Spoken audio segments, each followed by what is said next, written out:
gentlemen, Saudi Arabia has been betrayed. Not by its enemies, not by Iran, not by Israel. Saudi Arabia has been betrayed by one country trusted more than any other on earth. This country is none other than Pakistan. Pakistan and Saudi Arabia signed a defense pact last year, meaning if one country is attacked, the other will defend it. Iran has unleashed retaliatory strikes on oil and gas facilities across Saudi Arabia.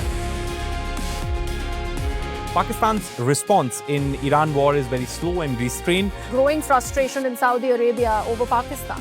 Despite treaty commitments, Islamabad avoids direct military role in Iran. For 50 years, Saudi Arabia funded Pakistan's nuclear weapons program. They gave Pakistan free oil when the world sanctioned them, and they also deposited billions into Pakistan's central bank every time they went bankrupt. And in return, Pakistan promised one thing. If anyone ever attacks Saudi Arabia, Pakistan will send its army and save Saudi Arabia. Pakistan and Saudi Arabia Promising to stand shoulder to shoulder in any future war. There's a strategic military agreement, one that also encompasses Pakistan's nuclear arsenal. Saudi Arabia to stand by Pakistan, providing both economic support and oil. But you know what? Every day since 1st of March, Iran has been pouring missiles on Saudi Arabia, and Pakistan has done nothing.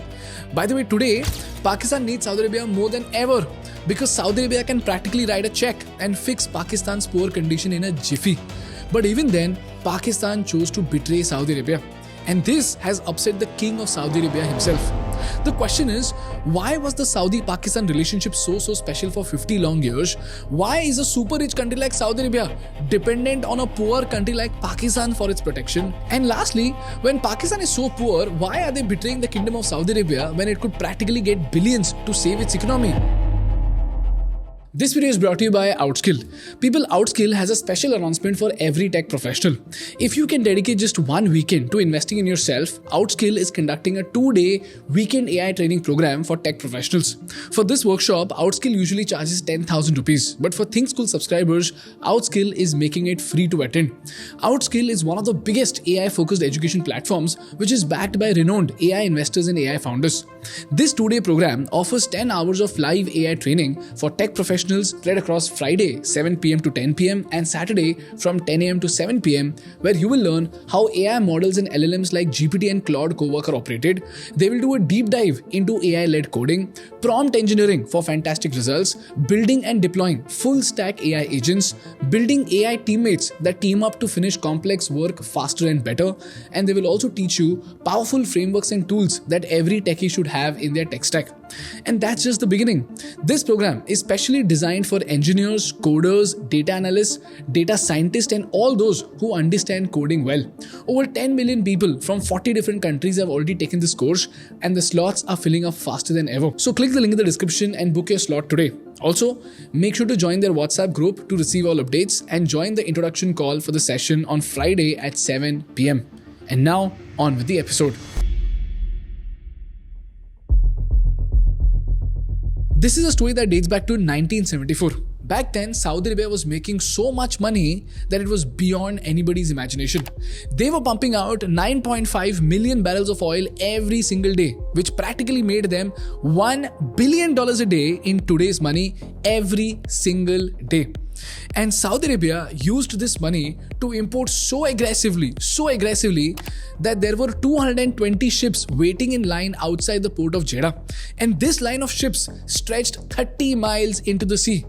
And because of this mind-boggling cash, traders from all around the world desperately tried to sell to Saudi Arabia.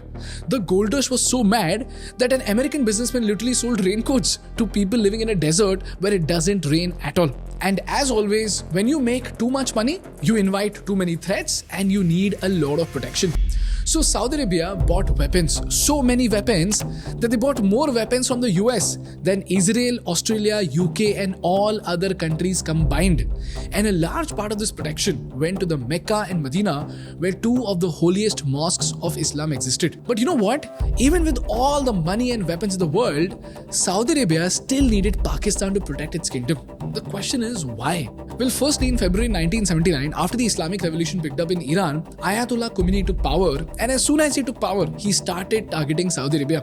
He claimed that the Saudi rulers were fake believers of Islam who shouldn't control Mecca, and he urged the Muslims to liberate it. Why? Because he believed that the Saudi royals were puppets of America who were corrupting Islam with modern Western values. And as it turns out, Saudi Arabia's own citizens answered Khomeini's call.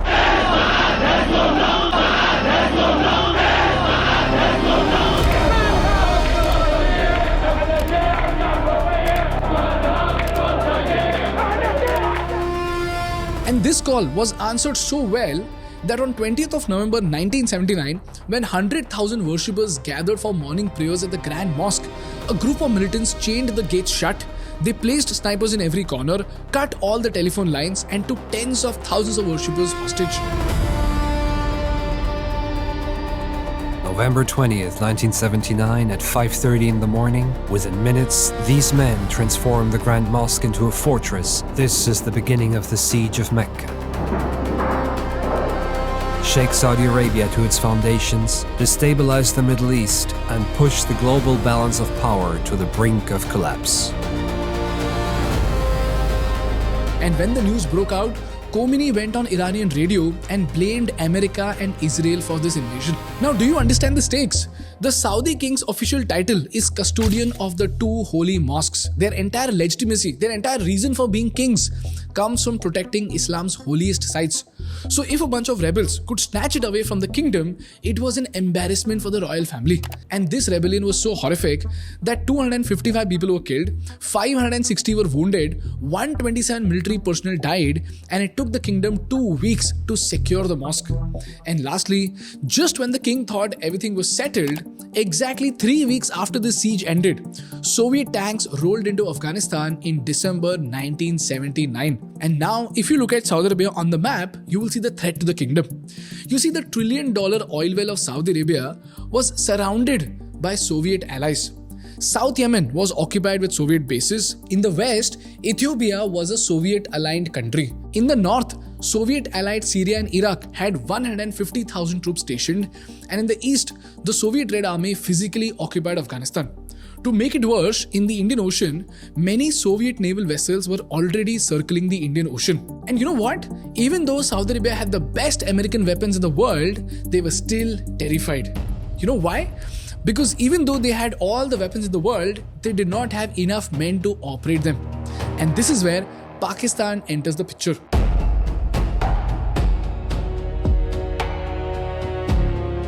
In 1979, Saudi Arabia realized that they had unlimited money but zero military competence. And Pakistan had a battle-hardened military, a brilliant intelligence agency in the ISI, and a desperate need for cash. So it was a match made in geopolitical heaven. And this is where Pakistan hit a goldmine. So to counter Iran, Pakistan and Saudi Arabia launched a secret project called Project 706. In 1972, Bhutto gathered scientists and bureaucrats in a secret meeting in Multan, where they vowed to develop nuclear weapons. May 1998. Pakistan exploded its first bomb. This covert initiative was called Project 706. In this project, Saudi Arabia financed Pakistan's nuclear weapons program in exchange for an unspoken guarantee. If Iran ever threatened to wipe Riyadh off the map, Pakistan's nuclear umbrella would extend over Saudi Arabia. Now think about that. Pakistan essentially sold nuclear deterrence as a service to Saudi Arabia. In fact, when the militants took control of the Grand Mosque, while the world thought Saudi Arabia rescued itself, it was actually Pakistan that sent its army, did the dirty work, and by mid-1980s, Pakistan had stationed 15,000 to 20,000 active duty soldiers permanently inside Saudi Arabia.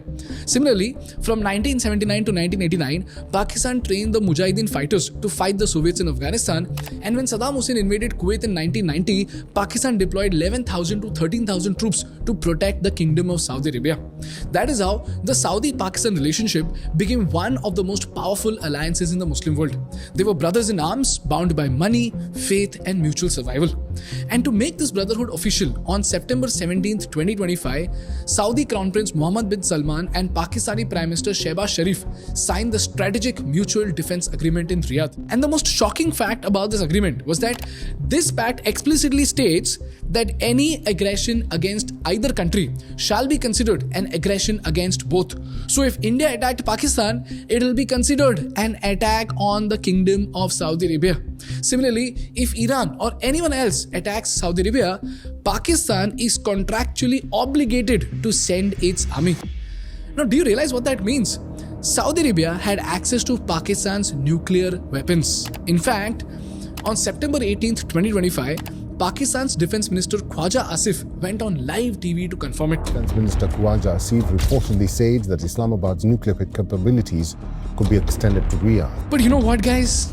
Just 5 months and 11 days later, on 20th of February 2026, US and Israel launched Operation Epic Fury against Iran, and they killed the supreme leader Ayatollah Ali Khamenei, and Iran went absolutely crazy. سید علی حسینی خامنه ای شهد شیعی گوارای شهادت را نوشیدند.